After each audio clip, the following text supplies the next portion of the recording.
Hey everyone, this is episode 272, and it is our second episode in a row, which means we're starting the new year off great.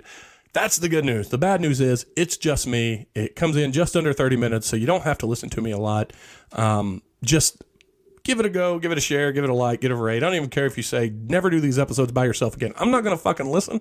Sorry for dropping an F-bomb in the intro, but I'm at least going to acknowledge that you said something. So that's all we got.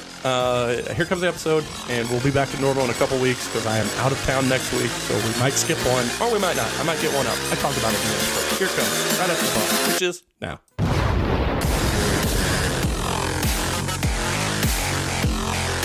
Hey, we are back. As I've done in the past, correct myself and say I am back. And this episode is, again, an audible, but I did promise last week that we were going to come out with an episode a week, by God, no matter what. And I may be testing that next week because I will be in the Bahamas for work.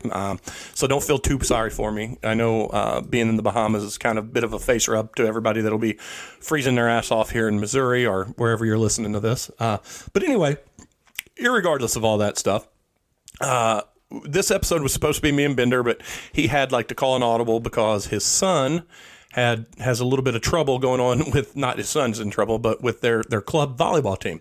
And I'm not going to get into his drama because it's his drama, and it being drama is an awful strong way of saying this, but I did want to say this. If you have kids, young kids especially, and you want to get them into sports and club sports, you think they're good enough, or that's the route or the avenue you want to go, I'm going to tell you this. When it's at its best, club sports are one of the greatest decisions you'll ever make. My daughter loves it. It's fantastic. But when it's at its worst, it's probably one of the most migraine-inducing things you'll ever have. And I mean from politics to fees to things like that. It can drive you insane. But the highs are way worth it and far outreach the lows. So give it a go. I'm just throwing that out there. But it did. The headache that it caused this week caused us to make an audible. So I'm doing this episode by myself. So it's going to be a bit of a shorter episode, which is fine. We'll do that. And maybe I'll get another one in before next week. But I'm just going to limit the stuff I was going to talk about. And what I want to talk about is really the one topic I'm going to talk about this week is spies and super spies and things of that nature. Not James Bond, but I'll probably use some kind of James Bond picture as the cover to this week's episode. But my headache this week is directly influences the spy thing. In fact, it kind of caused this episode. And we were going to do this new structured format, and we're still going to do it to where we start the show, we catch up on our personal lives, just to tell you what's going on, hopefully find some funny anecdote about what's going on in our lives and makes us more relatable, I guess, and maybe a little more humorous. And then we're going to jump into one or two things from each person, depending on how many people are in the episode, about something we recommend in pop culture that we've consumed in the previous week. It may be hard sometimes. Sometimes we might just be so busy that we didn't consume anything worth talking about, or sometimes we might talk about something that's so god-awful that we wanted to steer you clear of it. But that's not the case this week. The case this week, and then we were going to get back into the final part of each episode. It's going to be our 6-pack of clickbait topics from pop culture, the world. And I'm just going to throw those guys raw, having them maybe know about it, maybe they don't, and we'll just go over it and try to find a funny take on it that way. Again, the key word in all this is try. So having said that, I'm not going to do any of that this week. Instead, what I'm going to talk about is what's pissing me off and what I'm into this week. And like I said, one has something to do with the other. And the first thing that's pissing me off is I have switched my internet providers, as I talked about in the last episode. And I went from 300 up or 300 down and 110 up or 11 up or something. I don't know. I'm not too geeky for as big a geek as I am.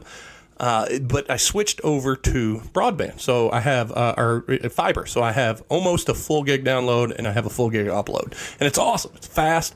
It's great. But it's also caused a bunch of problems from the little things like, you re-signing into everything, or, we've got houses. We can tell our lights to turn on and off and shit like that. And those turns out are kind of a pain in the ass to reconnect. But it's okay. Those are easy to get over. What's not easy to get over is apparently, and I don't know all of the nerdy details. I do know that I sought my technical advisor, the Bombcast IT department. It consists solely of Big D, friend of the show, been on the show. We've heard about him, the legend that is Big D. And he gave me a couple options. So here's what's going on. Amazon Prime. I tune in to watch Amazon Prime because Jack Ryan is so goddamn good, and I'm super excited that the new season's here.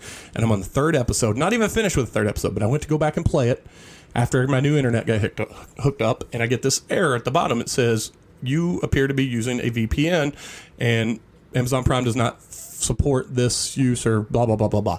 And long story short, I know, too late. Long story short is that they think I'm using a VPN, like I'm in some other region and I'm dialing in, or I'm trying to hide who I am, and they won't allow for it, which I'm not using a VPN. I don't know if I'm giving myself away, if I shouldn't say that on the internet or not. I don't know.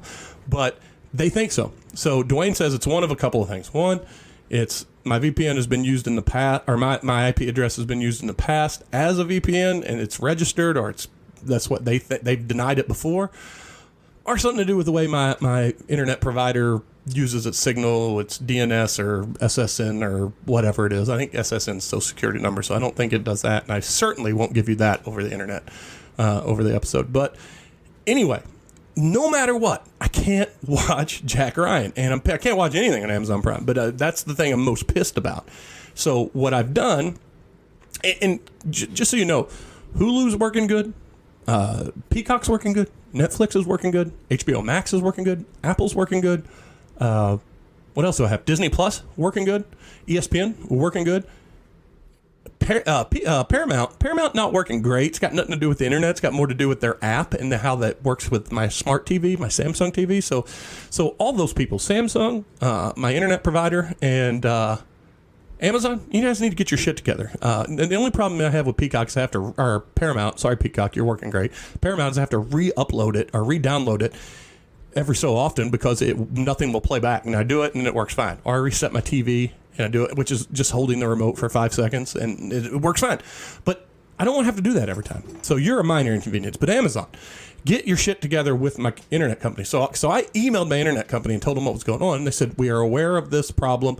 We are working diligently with Amazon. We should have a fix in a few days. Well, it's been a few days and still no fix, still no Jack Ryan. So what I did, heard a few good things about a couple of shows on Netflix. So I jumped over to Netflix, which really wasn't a far jump. It was just 2 screens down on my menu.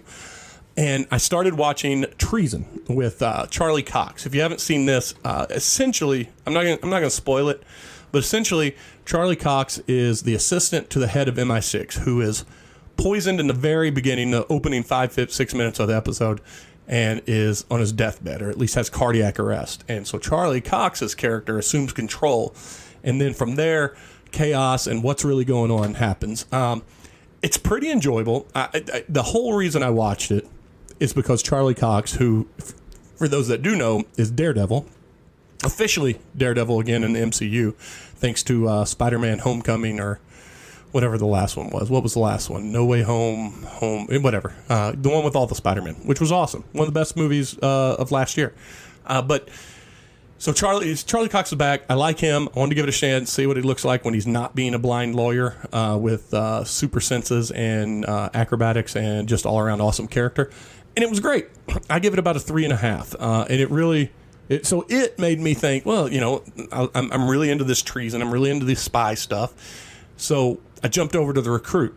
And if you don't remember, and I haven't even read The Connection, I know that it's supposed to be kind of based, but there was a 2003 Pacino Colin Farrell movie, Al Pacino Colin Farrell movie called The Recruit. And it's not a great movie. It's not a bad movie, but it's got this really fun meme, dumb line where Al Pacino tells Colin Farrell, he goes, you know why I recruited you? And he's like, why? He goes, because you're agile, which I guess if you're in the spy world, agility is, I mean, I know for thieves and acrobatics and things like that, and Dungeons and Dragons and Pathfinder and all that, agility is good, but I don't know how it equates to super spy world. But anyway, not a great movie. In spite of all the people that are in it, still worth watching if you want to loosely connect it to what this new series on Netflix is called The Recruit.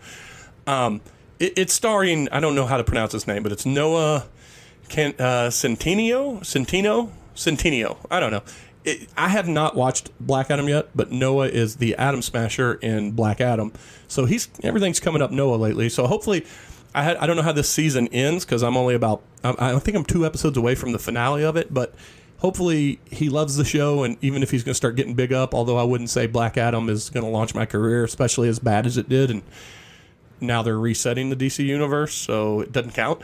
But I enjoy this quite a bit. In fact, this one's like Treason. I don't know if I said this, was like 3.5 out of 5. Fun show, fine show to watch, above average, especially if you have nothing going on. It's like 6 episodes. It's not a bad watch. It does leave a little bit of a cliffhanger for season 2.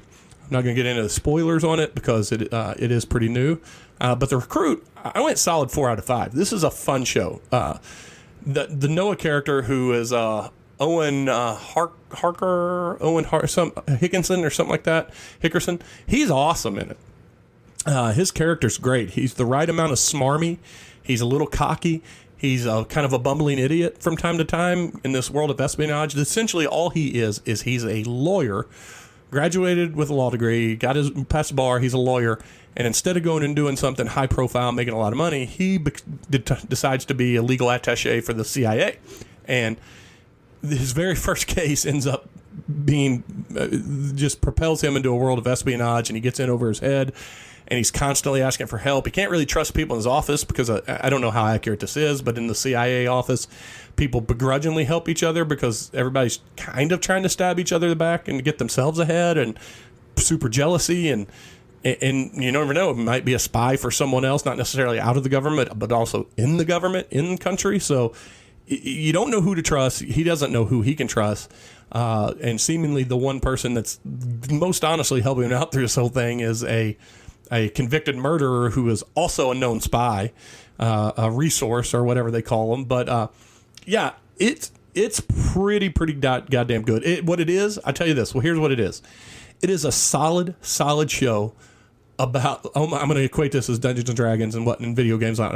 You see a novice hero of the show in Noah's character Owen, who is leveling up as a spy with each episode. He gains new information, he gets new experience points, and he gets better at what he does. And he's also, for a rookie, not bad at what he does. Now, no one is really recruited in it, so I don't know why they kept the name Recruit, why they didn't just go with another property. And I don't even know if the Recruit is an intellectual property like a book or something that has been out there for people.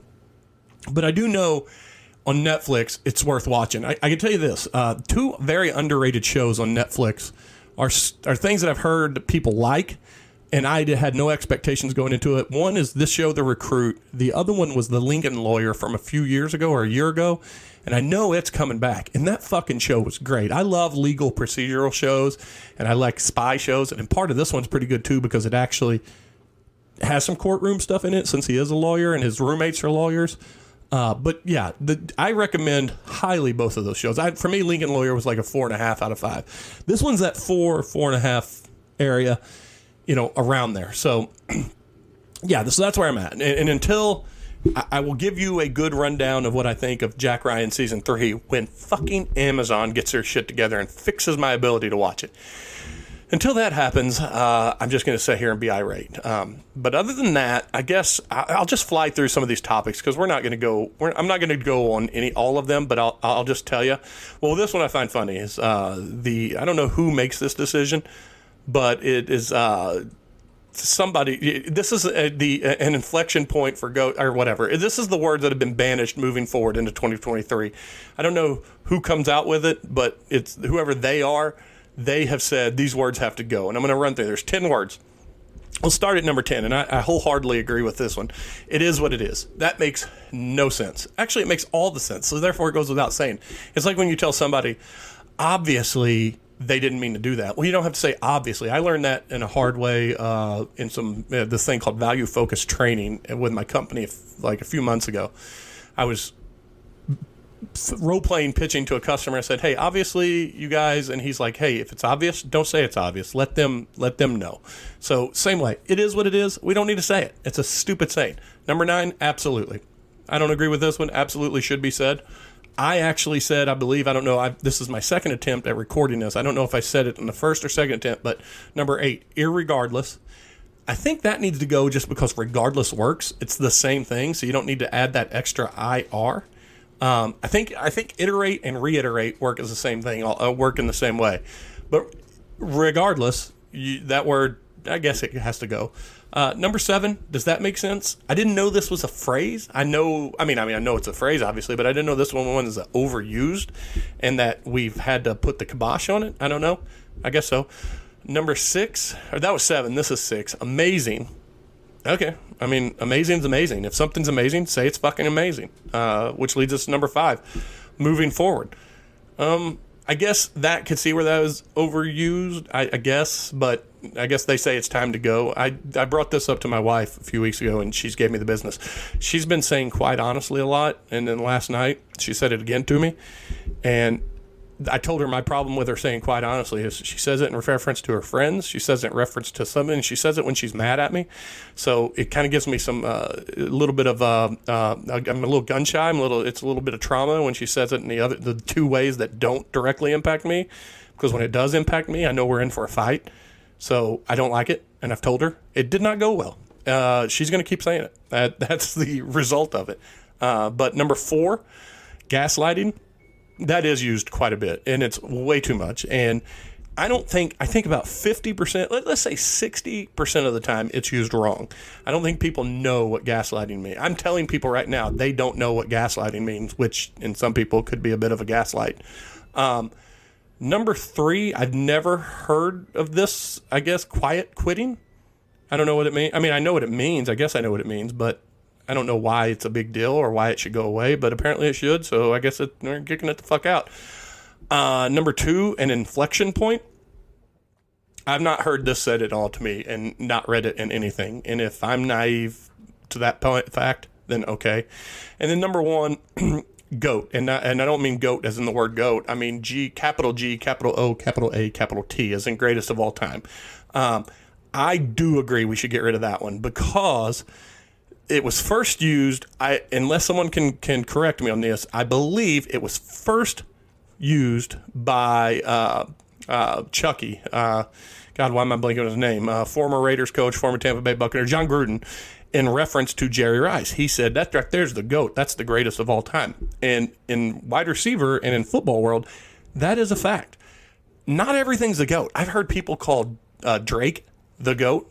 No, he's not. I think Kanye's a better rapper. Now I'll say Kanye's last album or 2 is not. I think Kendrick Lamar. How about that? Kendrick Lamar's a way better rapper. So quit calling people a GOAT just to say GOAT. It's stupid. So I'm up with that. So that's the 10 words that we should get rid of on the internet or using next year, according to them. The ever important them. They say get them out, so they're getting out.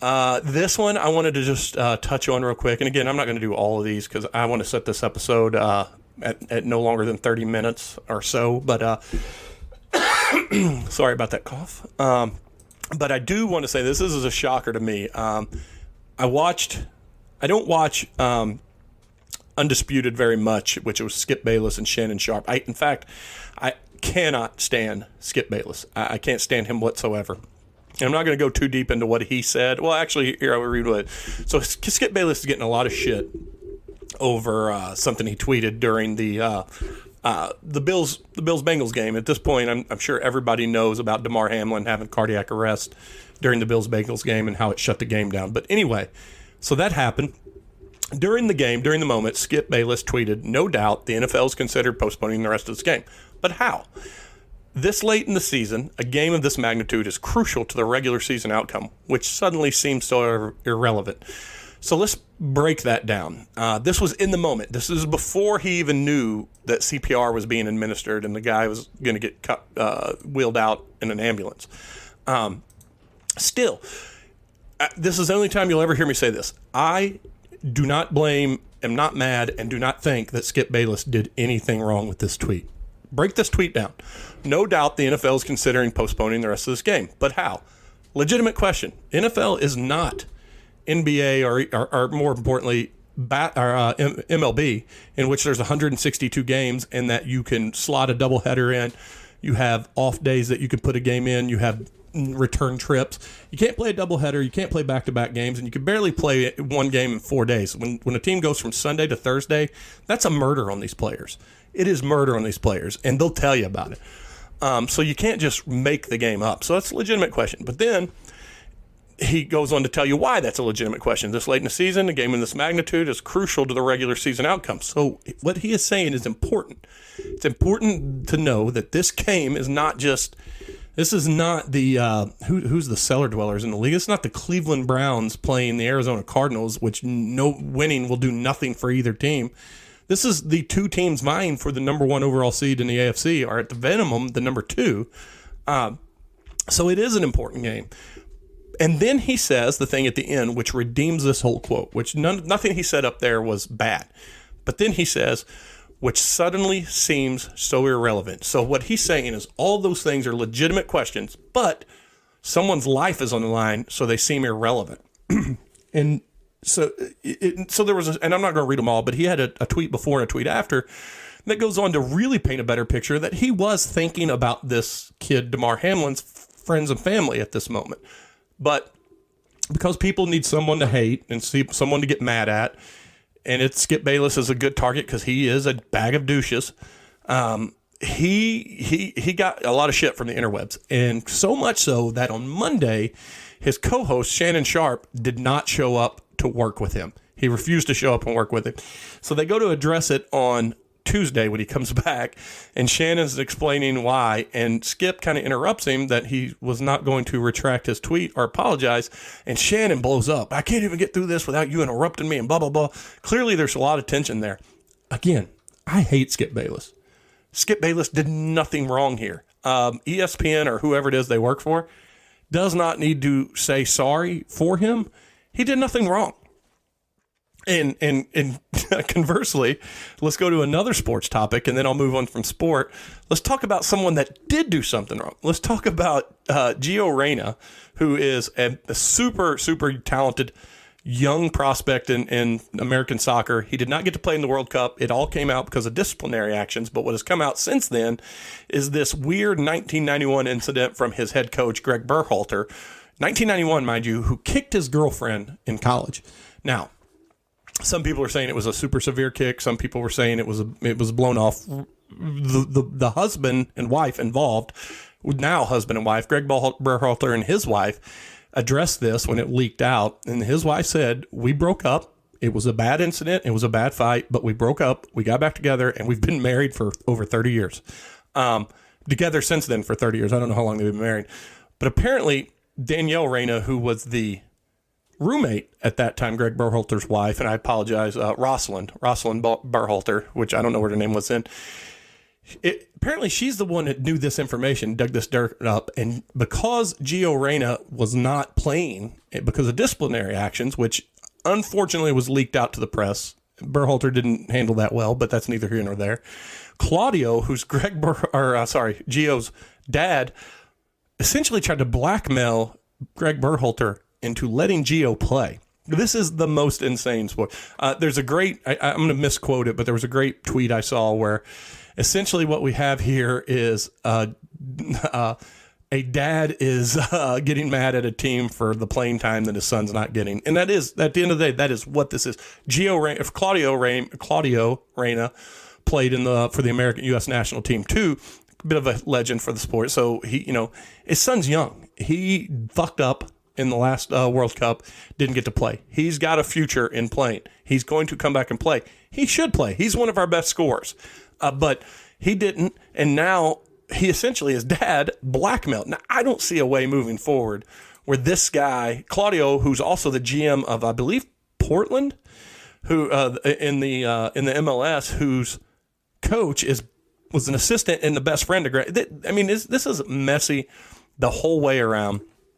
I don't know what's going to come of it. I do know that it's Claudio is going to be in trouble, whether he gets fired as a GM, whether he's not allowed around the facility for the men's national team, whether it's going to keep his son off. I mean, his son's got to go to the players and say, look, you guys can trust me. I promise we won't use this stuff, do this out of locker room stuff, the stuff that should stay in-house, or something that happened.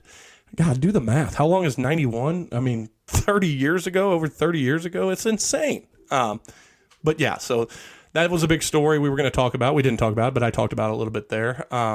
The only other thing, one of the other things too, I just saw, and I'll pose this question to everybody, and you can tweet. If you listen to this episode, tweet us at PC Bombcast. Guitarist Brian May, who's Queen's guitar player, he got knighthood in honor of his service to music and charity, which is great. He's now Sir Brian May. Probably getting knighted is one of the coolest things in the world. I think it's a little bit cooler than getting the Presidential Medal of Freedom, which is like our version of knighting someone. But because you get that title, you're Sir, you're a knight, you're Sir Elton John, Sir Brian May, Sir whoever else. But I just wonder, which one's harder to get? Which one's harder? If you have an idea, well, okay, twofold question, people. Tweet us if you can. PC Bombcast. Is it cooler to be knighted, or is it cooler to have a Presidential Medal of Freedom? And which one is harder? Just let us know that. And then outside of that, the only other story I was going to bring up, I guess it's kind of a sports story. If you got time, Google Blaine Gabbert. Blaine Gabbert, perennial backup in the NFL. Also, I believe, a former Mizzou man. He was jet skiing and he saw, of all things, a helicopter crash. I don't think he saw it crash. He just came up on it. So him and his brother ended up saving the lives of 3 or 4 people because they were actually like zooming by or what have you on their jet skis, and they ended up as the helicopter was sinking, swimming in or however they did it and unbuckling and getting these people out that were trapped in there. So read the story. Read Blaine Gabbert rescue crash or chopper crash and check it out. So I think that's all I got today. I know this probably isn't as super entertaining. If anything, take away from it some of the recommendations, which is this week is Treason, and highly recommend The Recruit. I think that's my favorite show of the week. And we will not be back in a normal format next week because I am out of country, but might do something like this again. If not, we'll be back the regular after that. So no one here to say bye but myself. And I'm going to go edit this and upload it today. And yeah, that's all I got. So here comes Peter. Bye.